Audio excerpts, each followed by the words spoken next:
interestingly, the example we're going to talk through now, which is something I saw you present at the Wharton People Analytics Conference earlier this year with Manish Goul at TrustSphere, and then subsequently at Unleash as well in Las Vegas in May, was how you're using network analysis. And I think it was the first time that you'd used network analysis at McKesson. And initially, I think you were going to use it for something I presume that was very much linked to the transformation around identifying key influencers. In the end, when you actually got the toy, you decided to use it for something else. And I know our listeners would love to hear a little bit more about that. Oh, thanks for the opportunity. Be interesting to talk about. So what did you actually do with it in terms of the projects and the scope? And what were the business challenges that you were trying to tackle, and maybe some of the hypotheses that you maybe had before you did the analysis? Sure, that was a fascinating experiment, David, and it did change as we were moving through it. And so as you mentioned, we at McKesson we had never used network analytics before, relationship analytics, and so we did this as an experiment to test some hypotheses we had, which I'm happy to talk about, but also the validity of the method. Just we honestly didn't know what we would get if there was anything there, and we wanted to test that in an experiment or a proof of concept in some ways. So you mentioned transformation. A lot of times, one of the reasons why we were interested in network analytics is that many times when we see it done in the marketplace, there's fascinating work, and it's focused on, say, influencers and brokers. And we identify these influencers and brokers to understand how we might kind of shape the organization and to be more agile or adaptive. Yeah. And there's fascinating work in the marketplace on that. As we were going through our transformation, we initially thought, well, we might do this to help facilitate communication in regards to our transformation. As a lot of the communication to that point was either blast communication to all employees or a cascade. And if we could identify groups that were influencers or brokers, we might be able to basically communicate more effectively through these networks and advocates. As we started to kind of think through the structure of what network analytics is, and we did something called passive network analytics. So using email data, I can talk a little more about that as we get into it. What we realized was we had a better opportunity to provide really meaningful data back to employees and to the business and strengthen McKesson's culture by combining this network data with business data. Yeah. So and bringing these two things together.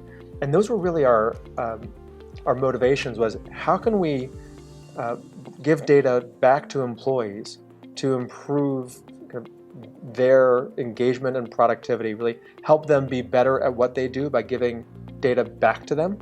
And then how can we help inform the business by bringing this data together, network analytic data combined with business data.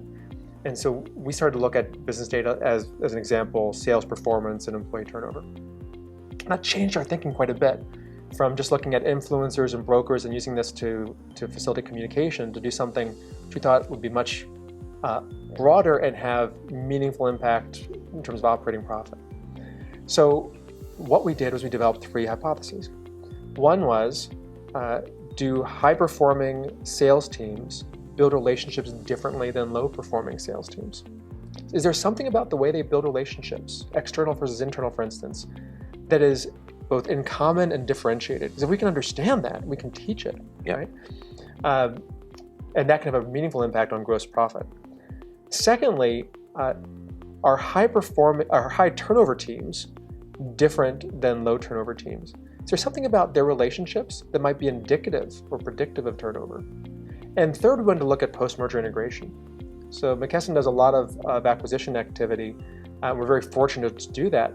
But we want to know, are the employees that come with an acquired company, are they actually integrating into McKesson, or are they staying ring-fenced? Yeah.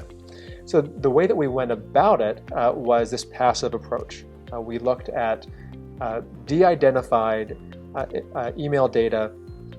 So when we think about kind of what that is, it's email metadata or kind of log data. So this would be sender, recipient, and timestamp. And it's not content, and in exactly you talking about how you anonymize it so you can. Yeah, thanks for pointing that out. It's one of the concerns I think people have about doing this, and I think when you actually look, you can quite easily put the protection around that you need to put around. Yeah, I think it's really important to bring that out. There's certainly articles written about this type of thing. We want to make sure we're giving value back to employees in the company, but we also really want to respect the privacy of our employees at the same time. and not look at data that's not relevant to what we're trying to measure. And so you're exactly right. You're not looking at content. We're looking at just the log data that exists in our email logs, and it's the sender-recipient timestamp. And that's how we understand connections and relationships.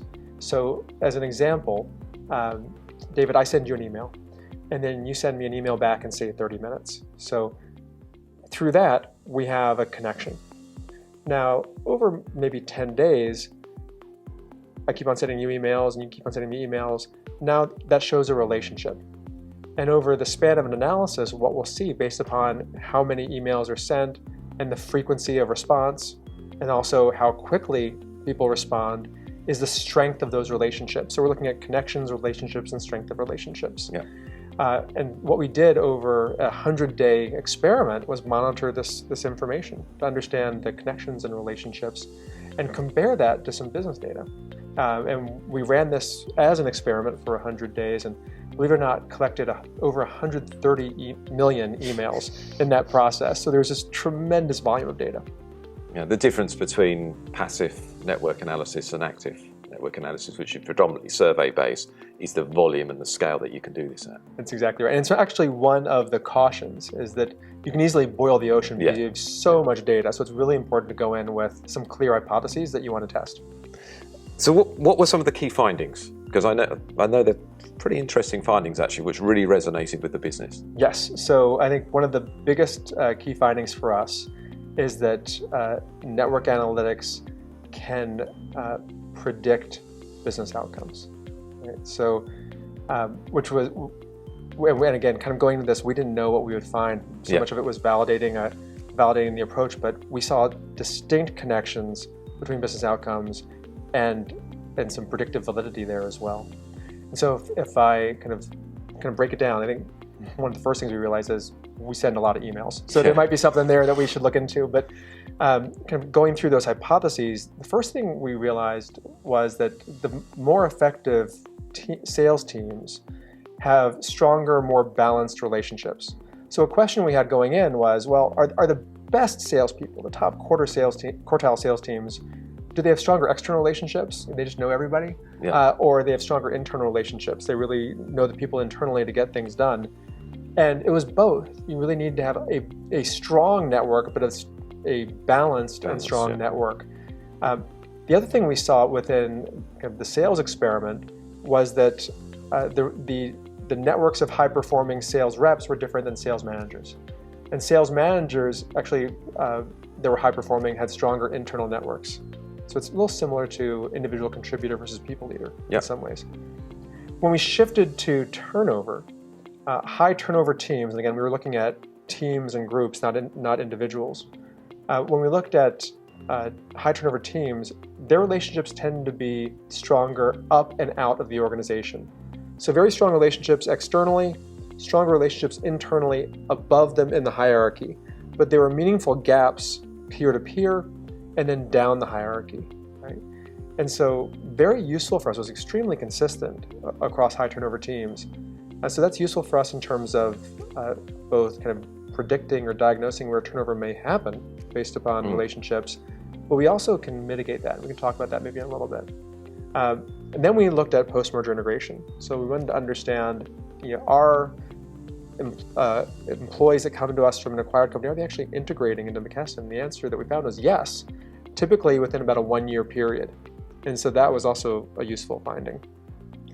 And you said you could go back to some of the things that would mitigate against the attrition part of things. It'd be good to hear a little bit about that as you dangled the carrot. so I hooked you. Now you hooked me. You hooked me. One of the things that we're investigating right now with turnover is, first we're continuing to kind of validate that relationship. Is it what we think it is? And it certainly looks that way. But we're exploring whether we can use flexible workspace to close some of the gaps in peer-to-peer and downward relationships. So if you think about, and again, this is, we are in very much hypothesis mode, but if you think about a fixed workspace environment, that can create literally walls, between individuals. We have some workspaces that are in flexible environments. We want to understand, can we use that to facilitate more collaboration peer-to-peer? And if we do that, are we seeing differences in those networks? And are we seeing consequent changes in turnover behavior? So that is one thing we have underway. We're also working on the sales front to see if we can kind of teach and train those behaviors and build those in to create lift in sales. So I think there's a lot of opportunity here. And what was the reaction of the business?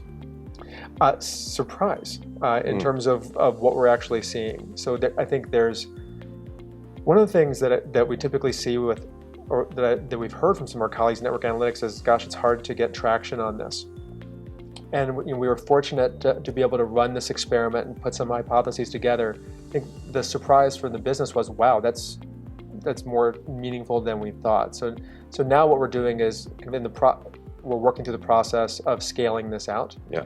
And that's part of the fun. But I think there's we are seeing more and more opportunities to leverage the data. So we mentioned turnover, sales.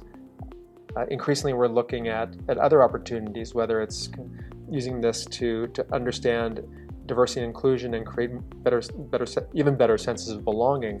We're seeing opportunities with real estate and facilities to understand the relationship between facilities design and collaboration. So it's almost like when you look at this and you look at the opportunity that it poses, you end up seeing more and more opportunities.